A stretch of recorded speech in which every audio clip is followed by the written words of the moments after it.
Cool. So, Joe, will you give us a little bit of a weekly update and a Fields of Green update there? Because I also heard Myrtle had a good interview this morning with Cape Talk. She did. So I'm going to start with the calendar. I've scoured the into Googles and found things that are relevant to the South African cannabis community for the next 2 weeks. So, starting off with on Saturday, Pretoria side, Demroot's first birthday party. This is going to be held at tinytown.za. It's daytime. If you go onto our website, there's an events calendar called the Weekly Calendar. All the times and everything are there. So there we go, 10 to 2. Apparently this is also the day that Rasta Rocket Kitchen is going to be reopening permanently at Tiny Town. So for mouth-watering Jamaican street food, do yourself a favour and pop over there. Also on the 20th of February is the Chronicle Ramsig Farm Market at Featherbrook Village in Ramsig. Music, entertainment, DJs, markets, food, fun. It's a family days kind of vibe. Then we're moving on to Sunday. It's at the Bosjeville Country Estate in Muldersdrift. It's the Chronicle Bosjeville Monthly Market. Again, crafts, arts, food, music, family vibes. There's a big nomad tent for the cannabis community. No under 18s allowed in there.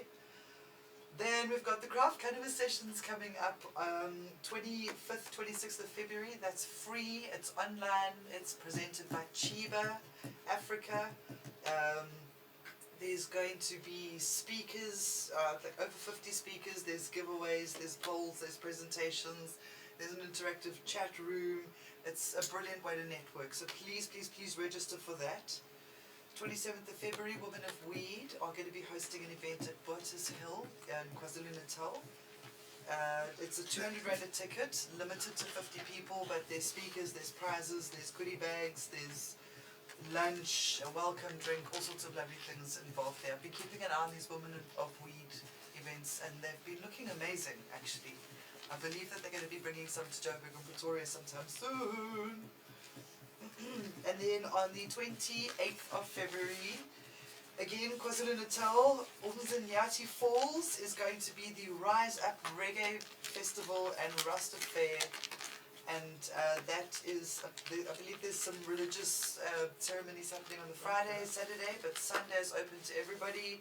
$50 on arrival, or you can buy a ticket online. And it's live music, it's picnics and arts and crafts and cannabis coffee and edibles and all sorts of wonderful things. So much stuff. I had a look online. This venue looks amazing. It's so pretty with this waterfall brew. So please don't miss any of those things if they are happening anywhere near you. And then let me find my Fields Green update. Nice, man.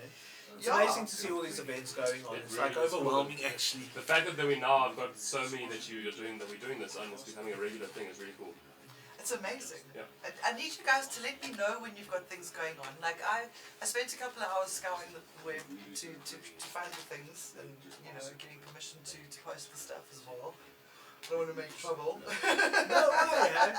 Well, it's just a manners thing, I think.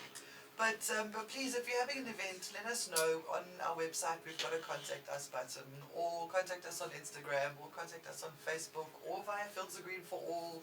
There's so many channels that you can get hold of us on. Fields of Green for All update, Manifesto Monday. This week we released section 4, which is Leaving No One Behind, 6 mandatory ethical principles for fair regulation. And this section starts to build the argument that the cannabis policy discussions across the world are quite flawed sometimes and biased, mostly towards medical use cannabis and excluding the rest of all the potential things. So in this section we discuss specific aims of drug policy, 6 foundational principles to guide and sustain new regulations, seed protection within the Nagoya Protocol, and the disproportionality between regulations and medical use versus all other uses. So please go have a look on the Fields of Green for All website. You can download the entire section for free, have a look.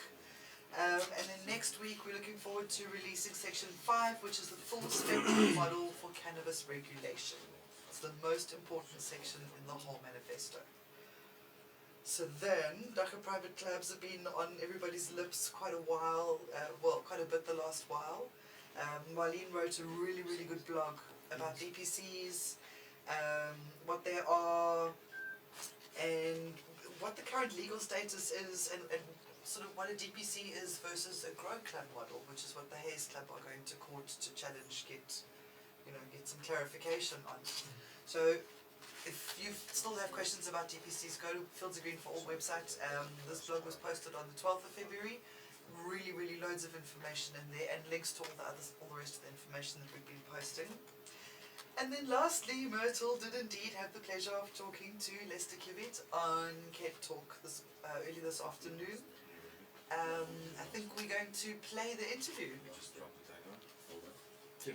It's going to be coming up again because it's such a current topic. DPCs versus the Grow Club model.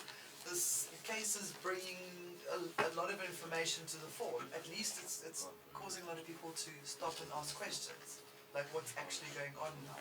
And if you have any questions, it's a good chance to subscribe to Chiba Africa's web seminars next week. Yes. I know Marleen will be talking there about Dagga Clubs. Yes. But Dan will also be talking. The professor of Dank. Oh, the dank is or what?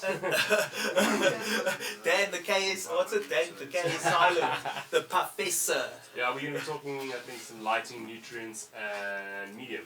All right, This growing segment. So what's the deal? People subscribe and they can see you talk They can along come some online other and they people. can watch the seminar for free, and they can basically, there's going to be audience questions, and there's going to be question and answer seminar, Q&A, which will be cool. And yeah, I don't really know how, but we're going to just chat and get on with it and really share some information. So after next week's show, Dan's going to be spreading his wings there a bit. The issue around private Dagga clubs have been increasingly pushed into the public eye, more so with the case of the Haze Club. That's pending in court. The legality of growers' clubs have been questioned, with the lawyers of the Haze Club launching a court application to determine whether these clubs are legal or not. What was known as the Grow Club model. It's when members of the club buy their own seeds, and then they, after signing up, a member delivers the seeds that are grown and harvested. And it's, of course, it's a business model that has been up and running since that 2018 Constitutional Court ruling that said that private Dagga consumption is in fact legal. Joining us now, Myrtle Clark of the lobby group Fields of Green for All. Thanks so much for joining us. Myrtle, there's nothing black and white when discussing the legality of Dagga in South Africa at the moment. That process is still working its way through Parliament. But what is the legality of growers' clubs? Me having my singular private plant being housed, stored and harvested in a separate external space. What is currently the views of Fields of Green for All? Hello, Lester, and thanks for the opportunity. Yes, this is a very interesting one, and as you say, no black, no white, just a huge grey cloud hanging over our beautiful South African cannabis at the moment. Here at Fields of Green for All, we like to say that no, Dagga Private Clubs are not legal, because if you say that they are legal, then you're opening yourself up to a huge can of worms. If you have to take the privacy judgment from 2018 on face value, then yes, rationally it follows that anything that happens within private spaces amongst private individuals who have a private relationship should be legal. But unfortunately, you know, the separation between the state and the courts has to be maintained, and the courts are not in a position to apply any regulations. You know, those judgments are always very general because they've got to do with our rights and our constitution. So that judgment is very general. We at Fields of Green feel that it's very privileged because not everybody in South Africa has got a private space. So, no, in our eyes, Dagga Private Clubs are not legal, and we'll just await the outcome of the Haze Club case. Since 2018, and we had this ruling by the Constitutional Court on private use, there have been people seeking entrepreneurial avenues, and that is within their right. The issue is that it's become very, very mainstream now. There's advertisements on growers clubs and other organizations like that. At the end of the day, it really depends almost on the mood of the policeman that comes knocking on your door at that day, until we have solid legislation that is gone through the processes of Parliament and finally signed into law. Exactly, Lester, and you couldn't have put it better. You've got it in a nutshell there. That's why we do not, when people come to us for advice all the time, we say to them, you've got to come from a place that it is not legal. And they are not called Dagga Private Clubs for nothing. We will not associate or even speak to anybody who's had any form of advertisement, be it on social media, be it on a WhatsApp group, be it, on the radio like I am now, advertising their club, because they've got to be very, very private. And I can tell you that there's at least 50, 60 clubs that are operating that are very, very private and nobody knows about them. We have to act as if cannabis is still completely prohibited, because according to the law, it still is. And just this last weekend, we had a young man who spent the whole weekend in Krugersdorp court and in Krugersdorp jail, and of course he was let out on Monday morning because they were trying to have him for dealing because he had a few dozen plants. So the cops don't care. They want to get their statistics. They want to get their quotas. And the message doesn't filter down to the cop on the street. It doesn't. So just be sensible, be rational about this, keep it quiet, keep it private, and look after yourself and your family and your community first. Why would you want to be spreading the word all over South Africa? Myrtle Clark, she's with Fields of Green for. Thank you so much for joining us here on